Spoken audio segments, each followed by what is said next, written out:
Hello guys, pag-usapan lang natin ang breaking news, Kat Den, Box Office King and Queen. Exclusive nga naman kasi guys pinag-uusapan.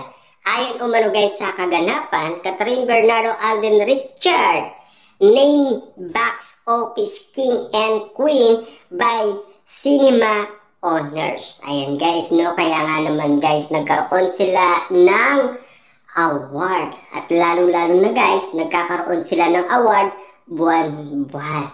Pero, ang spotted lang ay si Alden Richard. Kaya nagugulat umano guys ang karamihan bakit nga naman si Alden Richard lang ang laging spotted kapag nagkakaroon ng award sina Catherine Bernardo at Alden Richard. Ibig bang sabihin nito, iniiwasan ni Catherine Bernardo si Alden Richard? Pero nagkataon lang ba talaga ang ganitong sitwasyon? Ayon umano guys sa bali-balita, the romance film was also noted by the CEAP for its strong performance at the box office. Hanggang sa muli, thank you for your love. Catherine Bernardo and Alden Richard were awarded 2024 Box Office King and Queen by Cinema Honor. Walang iba kundi ang CEAF. The first read, Hello Love Again, was also recognized by the CEAF for its historical success as the top-grossing Filipino movie of all time. It added. Yan kasi guys ang pinag-uusapan ngayon ng bali-balita kung bakit nga naman guys nagkaroon ng award sina Catherine Bernardo at Alden Richard. Pero nag-iinit umano guys ang mga basher ni Catherine Bernardo, diba?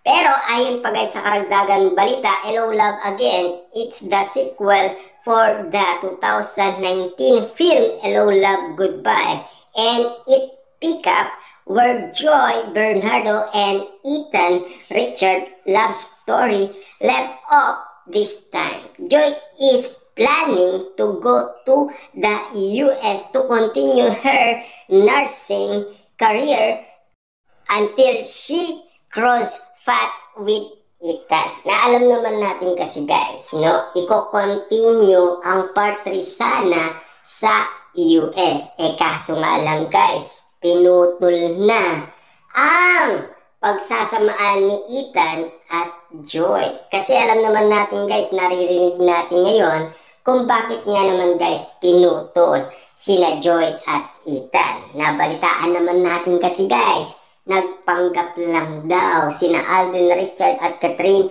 Bernardo. Kaya nga naman guys, sumabog sa galit ang mga netizens. Pero guys, nandiyan na tayo, wala na tayong magagawa doon. Tayo ay sabik din naman manood sa kanilang movie. At lalong-lalo na guys, siyempre, mainit natin tinanggap yung movie ng Kat Den na Hello Love Again. Dahil napakaganda nga naman kasi guys ang nakita natin dahil sa eksena ni na Alden Richard at Catherine Bernardo. The film is currently the highest grossing Filipino film of all time, earnings 1.6 billion at the box office. Yan kasi guys ang sinasabi ng karamihan. Ang sinasabi ng karamihan, tinalo na sa wakas ng Kat Den ang rewind. Dahil alam naman natin guys, ang rewind ni Marian Rivera at Dingdong Dantes ay tinalo nila ang Hello Love Goodbye na unang movie ng Kat Den. Kaya nga naman guys, bumawi sila sa pagkakataong ito.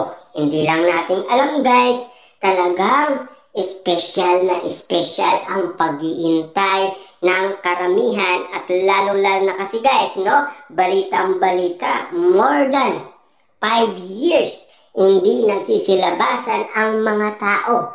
Pero nang dahil sa kilig na pinakita umano ni na Alden Richard at Catherine Bernardo at sa mga ginawa umano guys ng mga netizens na mag-upload na galing umano sa sine. Kaya nga naman guys, naging concern lahat ng mga tao dahil sa kanilang nakita. Kaya nga naman guys, ang iba, dali-dali nga naman silang bumili ng ticket. Kaya nga naman guys, ang bawat nangyayari ngayon ay special para kina Alden Richard at Catherine Bernardo. Kita nyo naman guys, no? Ang lahat ng nangyari ngayon ay talagang success na success umano ang Moving Hello Love Again. Hindi lang yun guys, kumita pa ito ng 1.6 billion sa loob ng 11 days. Ganon kabilis guys ang earnings ng nasabing